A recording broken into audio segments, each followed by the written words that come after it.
I'm Carly, she, her. I'm many things, one of them a parent activist. I have 2 children, 19 and 15. My youngest was able to announce to us at 10 that she was a girl. This was not a surprise, and she was supported by our family and community in her social and then her medical transition. Part of my journey was to reach out and to find, or in fact create, a community where we could all be supported in the ways we needed. While some parents need to do work to find acceptance in the fact that their child is trans, I needed to do work to make the world more accepting for trans people. I was fortunate enough to connect with Parents for Trans Youth Equity in its early days and have worked steadily alongside many parent activists since. There are many support-style groups for parents which work to guide families in accessing services, appropriate education, healthcare, etc. P-TYE is different as our focus sits more in lobbying, research and advocacy work. We observe and hear stories where parents have had to work incredibly hard to ensure that their children can thrive in a safe way. This work includes finding safe schools, safe leisure and sporting clubs, sometimes curating safe families. My partner and I were overwhelmed with a sense that we had an incredible privilege in our ability to live in a supportive community with relatively easy access to healthcare and surrounded by support for us and our kiddo. As a result, we felt it was important to give back to community by using our place of safety and connection to shift policy and attitudes. In turn, this work has in fact given us a sense of power in what we can sometimes feel hopeless and out of control. Hello, I'm Chris Townley. I'm a non-binary lesbian who came out in the 1980s in England, and I'm an educator and a researcher. I started to learn, to advocate for, and to research the journeys of trans kids and their families when my child changed his pronouns when he was 10. He'd always dressed however he wanted and played with the boys, but it wasn't until I saw the impact of impending high school and puberty that I realised that he needed more than that. From online support groups of parents of trans children and young people, I learnt so much about how to navigate health and education and well-being for my own child.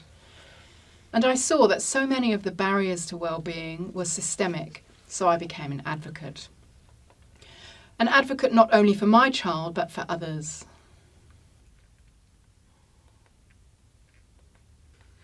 Often when a young trans person invites us into their trans experience or shifting on the gender spectrum, we automatically minimise them. They no longer are an entire person. Their transness becomes the answer, the question and the all-important factor and the only lens through which people perceive them. They are no longer sports people, Minecraft buffs, bookworms, drama queens, skaters, artists, kung fu champs. They just become the trans kid. This label, like any label, is limiting. For many of our young people, being trans is in fact the most uninteresting thing about them. They have diverse interests and levels of engagement. This can work both in ways in people holding up trans kids as these miraculous species, and at the other, minimising other concerns, whether it be neurodiversity, unrelated healthcare issues, social engagement, under the guise of being because they are trans. At the end of the day, our kids are multidimensional with a range of interests, concerns and patterns and expectations. They may shift their relationship with their trans identity throughout life. It does not have to be their single defining feature. I also think there is room in the space to shift our attachment to trans identity as moving away from something to somewhere else, i.e. from a girl to a boy or vice versa. There is a freedom in accepting that while someone might have a clear idea that they wholly and solely belong under the umbrella of a particular gendered experience, for others there's movement, flux. It does not have to be a pick a lane and stay there type of thing. Whilst we may not comprehend this in an experiential kind of way, we can accept it as someone else's experience that is valid and as significant as our own. The idea of transition as a single moment and detransitioning as the absolute failure of the transgender experience needs to be examined more thoroughly and robustly. I think young people are doing this work incredibly well, and I'm enjoying learning from them in regards to this. One common assumption in schools is that other parents will complain if the school is seen to support trans kids, or even to have conversations about gender diversity. However, research demonstrates that most parents do in fact want schools to have conversations about gender diversity, and it's really only a vocal minority who are anti-trans. Sadly, the fear of a media backlash and a lack of support from the Department of Education means that schools, teachers and principals often just won't talk about gender diversity. This silence builds a culture of fear where teachers are reluctant to stand up for trans kids who are being harassed and bullied, and this fear also condones that harassment. This means that trans children and young people are each treated as isolated cases who each require special accommodations around uniform requirements and bathrooms.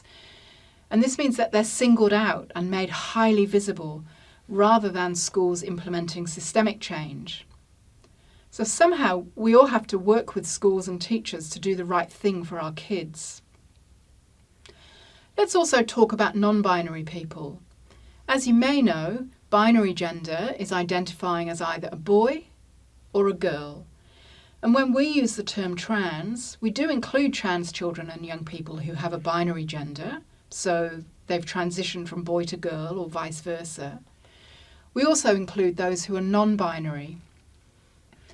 Older people don't always understand what non-binary means, and it can mean different things to different people. When I came out as a lesbian in the 80s, there really wasn't a non-binary option, but now I do identify as non-binary. My trans kid, on the other hand, has always been really clear that he's a boy. Just because we don't always understand how young people find and describe their identities doesn't mean that we can't listen to them and support them. It's vitally important to listen to young people's pronouns and to use those pronouns.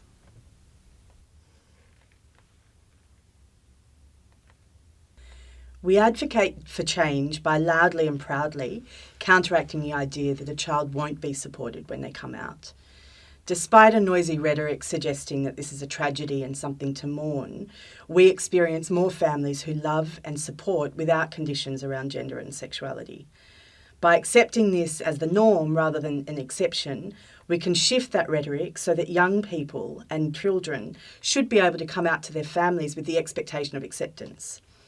As families with diverse lived experience, we can come together and share our knowledge, our skills and connections to work at ensuring equity for trans and gender diverse people, most notably through legislative change and advocating for more inclusive practices.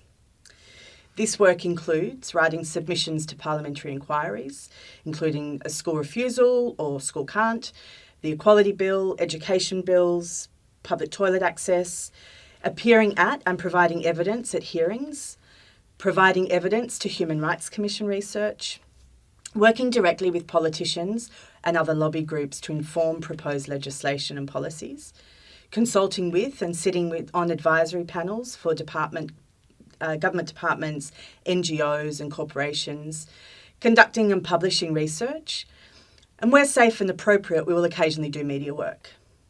Some of our more obvious political and community wins, including successfully fighting down Latham's education bill, shifting practice in a state-run gender health facility at Westmead, and ensuring birth certificate reform for young people as part of the equality bill. More significantly, for me, the wins include the array of stories that we hold from people who have changed a mind or reshaped a misconception or learned something from our work. How do we advocate? We march in Mardi Gras and we have a lot of fun doing it. We do this for the kid in their bedroom in a small country town who hasn't told anyone and fears that nothing will ever change for them. We march so they can see us and they can know that someone recognises them and loves them, and that their parents might too. We make eye contact with the people in the crowd who also get that message, and there's a lot of emotion swirling around. And for many of us, this journey shapes our careers in a new direction.